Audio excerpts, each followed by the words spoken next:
ঈদুল আজহা উপলক্ষে চাঁপাইনবাবগঞ্জে প্রস্তুত রয়েছে ২.৫ লক্ষাধিক পশু। এরই মধ্যে প্রিয় পশু হাটে তুলতে সম্পূর্ণ প্রস্তুত খামারিরা। সারা বছর হাড় ভাঙা পরিশ্রমের ফল ভালো হবে এমন আশা তাদের। প্রাকৃতিক উপায়ে ও দেশীয় স্বাস্থ্যসম্মত খাবারের মাধ্যমে গরু মোটাতাজাকরণে খামারিরা এখন ব্যস্ত। তবে শেষ মুহূর্তে ভারতীয় গরু প্রবেশ করলে পথে বসার আশঙ্কা তাদের। প্রতিনিধি শহীদুল ইসলাম এবং নাসিম আলীর প্রতিবেদন জানাচ্ছেন ডলি বিনতে মনোয়ারা। দিন যতই ঘনিয়ে আসছে, কোরবানির ঈদ ঘিরে ব্যস্ততা বাড়ছে চাঁপাইনবাবগঞ্জের পশু খামারিদের। বাড়তি যত্ন আর পরম মমতায় প্রিয় পশুকে শেষ সময়ে হাটের জন্য প্রস্তুত করছেন তারা। জেলায় এবার প্রস্তুত আছে 2,26,050টি পশু, আর চাহিদা হচ্ছে 1,67,202টি। উদ্ধৃত্ত 58,848টি পশু দেশের বিভিন্ন জেলার চাহিদা মেটাবে এমন আশা সংশ্লিষ্টদের।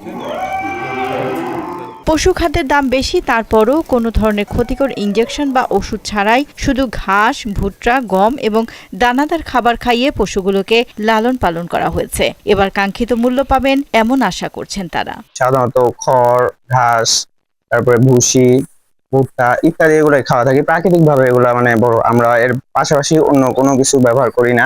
বাজারে ক্রেতাদের চাহিদা বা চোখে একটা সৌন্দর্য লাগে, এই কারণে মূলত আমরা গরুগুলোকে তৈরি করছি।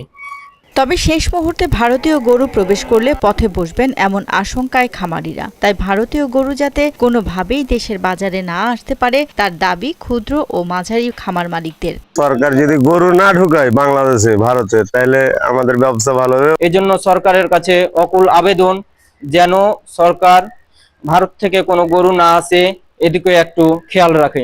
বিদেশ থেকে যাতে কোনো প্রকার কুরবানির আগে গরু আমদানি কোনোভাবে না হয়, যদি হয় তাহলে বাংলাদেশের স্থায়ী খামার এবং খামারিগুলো ব্যবসায়িকভাবে ক্ষতিগ্রস্ত হবে। পশুকে সুস্থ ও সবল রাখতে খামারিদের সব রকম সহযোগিতার কথা জানান এই ভেটেরিনারি চিকিৎসক।